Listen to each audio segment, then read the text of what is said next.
Hi, marketing girlies. Welcome back to another episode of Marketing Girly by Sky Society. Today, I am back with a solo episode all about coffee chats. So, we're going to talk about how to get a coffee chat, what to do on a coffee chat to make the most of it, and how to hopefully transition that coffee chat into a mentor or somebody that you at least get to stay connected with regularly. So, I'm really excited to chat about that. Like I always do when I do my solo episodes, I want to start by giving you girls a little Sky Society update on what's been going on. It's been a bit crazy here because we're about to do admissions. Admission season is our busiest time of year. We only do it a couple times a year, and our team is really excited about it. We have our biggest wait list ever by far. So it's just been so cool to see how many of you girls have been applying to Sky Society Accelerator and want to be a part of the program. We really have been ramping up how many admissions advisors we have on the team to be able to handle reviewing all of the applicants. Because if you make it to a certain stage, you get a one-on-one interview with somebody on our team. So we make sure we individually vet and chat and talk to every single person in the final stage because we care a lot about what it means to graduate from this accelerator and who we accept into the program. So we're so excited for that. I've gotten some questions of girls being a bit intimidated to apply because they obviously know we get tons of applications every single season, but I do want to say that we don't evaluate applicants based off of resume or traditional ways because we know that's completely going to change if you do join the accelerator. So we really care about is your passion for marketing and your excitement to be a part of the community. So if that sounds like you, then definitely shoot your shot and apply. And we'd love to get to meet you. So that's really what our team has been up to. It's summer here in Austin. Anybody that lives in Texas knows that it is starting to near 100 degrees, and we're new in our office, which means that we're learning the kinks of our office. One of which is that this home is over 100 years old. In Austin, it's really cool. Some of the old homes are rezoned for commercial use, and this is one of them. And so she's a gorgeous historic home, but with that comes terrible insulation. And we have really been struggling to keep the temperature at 75 degrees. We have the AC running pretty much 24/7, which I'm sure isn't great. And we're a bit scared for the utility bill this month, but it has just been so hot that we have been staying inside. If you follow us on social, you also know that our office has a pool. But honestly, it's just been so hot that I feel like we haven't really gotten the use out of it that we need to. So that's really what our team's been up to. Admissions prep, trying to stay cool in the summer. We have a summer bucket list that the team has been trying to go through. So trying to do lots of fun stuff there and getting ready for some fun things we've got planned at the end of the year, like our accelerator retreat. So that's a little Sky Society update for you girls. Now we'll get into my 7 tips for you on coffee chats. I wanted to do today's solo episode on coffee chats because I've had a lot of our accelerator students share. We do a whole lesson in the accelerator that's much more in depth on coffee chats, and they were just kind of sharing how that's really opened up a lot of doors for them. So I thought I would share like high level some tips with you girls on how to be able to get coffee chats because I think overall they sound really intimidating, but if you are able to do them, they can be huge unlocks for you in your career. And I've even gotten to see the power of that myself. So my first tip for you for coffee chats is to just ask for one. I think oftentimes we won't message that person on LinkedIn because we think that they probably get so many DMs and they would never see it. And why would we even bother reaching out? They're probably never going to read this message. And you are getting rejected. You are rejecting yourself at that point. Okay. You're not even giving yourself the opportunity. So just ask. I have so many guests on this podcast tell me that they say yes to stuff like this all the time. And that's a huge reason why they also say yes to being guests on Marketing Girly. And you would just be so surprised at who's going to answer your message. So just ask. Don't be afraid. You just got to shoot your shot. The worst that can happen is they don't respond. Okay. But if you are not even asking, you are rejecting yourself. So start asking more. And my second tip is don't just rely on LinkedIn to ask for coffee chats. We now live in a world where so many marketing girlies are sharing their career journeys on TikTok and Instagram and YouTube, and you can go comment there, DM them there. It doesn't just need to be on professional channels. There are so many incredible content creators that also have marketing careers that I'm sure would absolutely love a DM about coffee chats, especially if they live in your city or if they just want to do it on Zoom. So don't just think that LinkedIn's your only option because it's really not. So make sure that you are also going outside and not just relying on what everyone else is using, which is LinkedIn. Okay, now what are you gonna say to them? You're like, okay, I found this person. She's incredible. I want to reach out to her for a coffee chat. What are you gonna say? There's not a perfect message that you could say, but my tip is be careful using ChatGPT to write it, okay? Because it's going to make it sound like everybody else's. ChatGPT is an aggregation of all the information out there. It's not creating anything unique. You can definitely use it to help you as a baseline, but you want to make sure that it's personal and specific. So the best DMs are going to be the ones that are hyper specific and personal to that person. So that way they know that you actually watch their content and are genuinely interested in them. And they have a specific ask. So you're specific in what you're asking for. So I know, for example, I get, oh my, so many LinkedIn connection requests a day, like hundreds a week. It's really, really crazy. And you would be so surprised that very few attach a message. And the ones that do, oftentimes I feel like it was just written by AI. But the ones that I always accept and I also always respond to are ones that say something specific about Sky Society, the community, the accelerator. I know that this person genuinely knows about Sky Society, knows about me, and is creating a thoughtful personal message. It doesn't need to be crazy at all. It's literally just that it's personal. All right. And then asking for something specific. So asking for that coffee chat. I'd love 15 minutes of your time. I'm also located here in Austin, Texas. If you're free to grab a coffee, or if you're busy, we could do Zoom, but being specific on what you're looking for versus just saying like a general vague hi. All right. So personal and specific. Okay.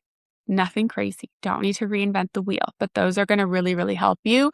Anything you have in common with someone too is like, oh, I saw we went to the same university, or we're both from the same hometown or anything like that. Don't be afraid to be just a little stalkery.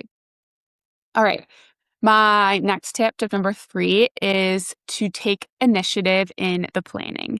So, especially as women, if you are dating, many of us might wait for the other person to take the lead. Okay, right? You want the guy to ask you out on the date, to make the plan, to pick the spot, to do all those things. Okay, but here, when you're doing a coffee chat, this is also a version of a date. You have to take the lead, even if it feels uncomfortable for you. And I find that some girls are better than others, but you got to take initiative on following up, asking about the plan, confirming the day before, all of those things. And I think it can be a little bit uncomfortable. I remember when I first moved to Austin and I was doing a lot of friend dating, right? I had nobody here in the city that I knew. I was meeting lots of different girls and, going on quote unquote dates, but just, friend dates. And it was funny trying to see like who would take initiative, who would pick the spot, the date, the time, who would ask who out first. And because that's not in traditional dating where sometimes those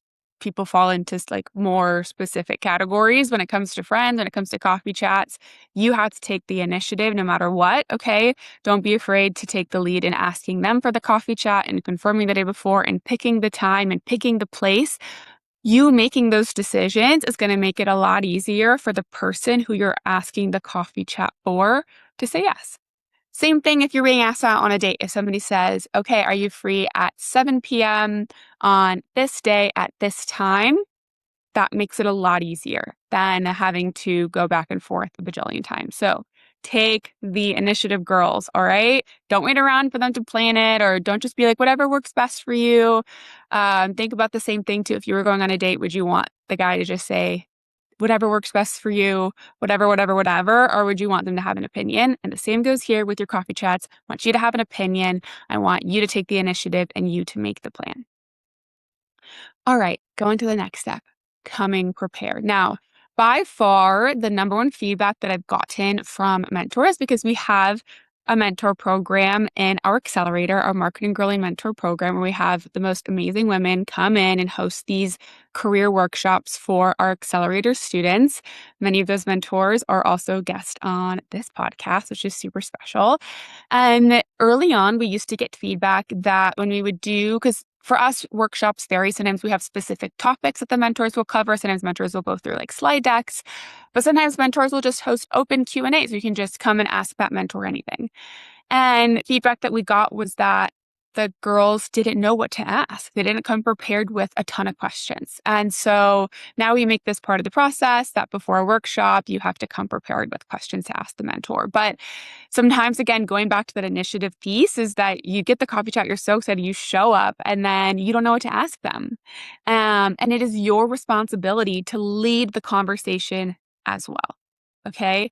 You're not just going to show up and say hi and talk about yourself. You need to have a plan for that conversation. And remember that people love to talk about themselves. So it's really great that that plan involves the mentor or that person you're asking for a coffee chat sharing their story. I love asking the question, how'd you get started in that? So if they tell you that they work as the marketing director at Olipop, ask them, how'd you get started in that? What was your journey look like? How was that? Ask them follow-up questions. Pretend that they're on your podcast.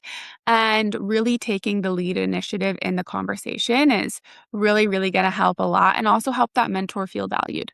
I've also been a mentor to a mentee that I feel like maybe didn't necessarily know what to ask or didn't know how to take the most advantage of my time together. So yeah, come prepared with questions. And if you're not sure, I don't know what this person's expertise is, I don't know what to ask them, and that can be part of your questions on the first coffee chat is like, what areas do you feel like you're really strong in? Are there any areas that you would love to give advice in or anything like that? But just know that you need to come prepared with questions. Make sure that the whole conversation isn't geared around you and what you need and your story and your wants, but that you are also allowing more than enough space for the coffee person you ask in the coffee chat to share about them and their journey and their career, because that's really what people love, is people love to talk about themselves. So kind of going hand in hand with that take initiative is to come prepared. And with that, take initiative when it comes to the conversation. All right, so you're doing the coffee chat, you came prepared, you got your questions, it's going great, and it's time to wrap up. You need to end with next steps. That would be my next tip, is to have a plan of how this coffee chat is going to end and hopefully lead to another one. So usually what I like to do at the end is, if they've given me a lot of advice and I've written it down, and say, okay, I'm going to go do XYZ like you mentioned. That was super helpful. I'm going to go do that.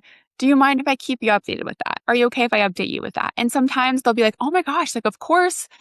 And they'll just leave it at that. Other times they'll say, of course, if you want, like, they'll offer more of what they can help with. But usually what I like to do as next steps is ask if I could keep them updated. And then I go follow through on doing the advice that they gave me. And that makes them feel really good, because I also know how it feels like to give people advice and then they don't take it and you feel like maybe you wasted your time. And so it is really a way to help your mentor feel valued by actually taking their advice and reporting back with updates on what you've done. So I think that's super, super important. Oftentimes we forget that. We're just like, okay, thank you so much. It was so great chatting with you.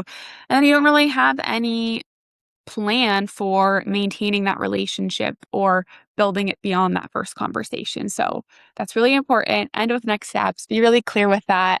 And you can ask if it's going that way and they're volunteering. It could be planning the next coffee chat, but a nice little like soft one is to ask if you can keep them updated. And then through that, you can then update them. The next time you can text them a week later, let them know that what you did and how it turned out, and then ask them, like, I would love to meet with you again next week, next month, if you're open to it, and just give you more updates or pick your brain more. So that is how you're going to turn that one-time coffee chat into hopefully a continuous relationship. All right, and then my next tip for you is on that updated piece. So keeping them updated. Sometimes I get asked, like, okay, how do I maintain a connection with somebody? The best way to maintain a connection is to kind of overshare a little bit and keep them updated on what you're doing. Send them a weekly text on what's happening in your job search, in your career, and just letting them know. You don't even need to ask them for anything. It's not an ask. It's just an update. It's just like a nice text to let them know, like, this is what's going on and this is what I'm doing. And I really think that's the secret sauce to maintaining these relationships. And let's say it's not a weekly text because there's not really a need for that, but you met somebody really amazing and you want to keep them in your network. Once a month, a little update, letting them know what you're up to, what's going on, how things are going. It doesn't need to be anything super crazy, but this is what I think is the easiest way to maintain a relationship after that initial conversation. And my overall, just like general advice that we'll wrap up with here is people really enjoy feeling valued. And if you can make this person that you're asking for a coffee chat feel special and feel valued, they will want to help you. I have been so surprised in my career at how people have really wanted to like volunteer to their time to support me and help me. And I feel like I used to think that me asking for these things was a burden or I was just, extra work and nobody would want to help me. And that was all my self-limiting beliefs and me just thinking like that somebody wouldn't just want to help me because they're just trying to be kind. So don't have that perspective on it. It is not a burden to somebody else. And the best way to make them feel valued is to be vocal about it. And people are going to want to help you if you value them. I know that I've love helping others, especially when they implement the advice that I give them. It is like the best feeling ever. So that is such a beautiful gift that you can give anybody in your life that you're reaching out to for help. So I hope you take these tips and you go out there and you ask for coffee chats and you get lots of them. You'll be so surprised to see what doors open for you,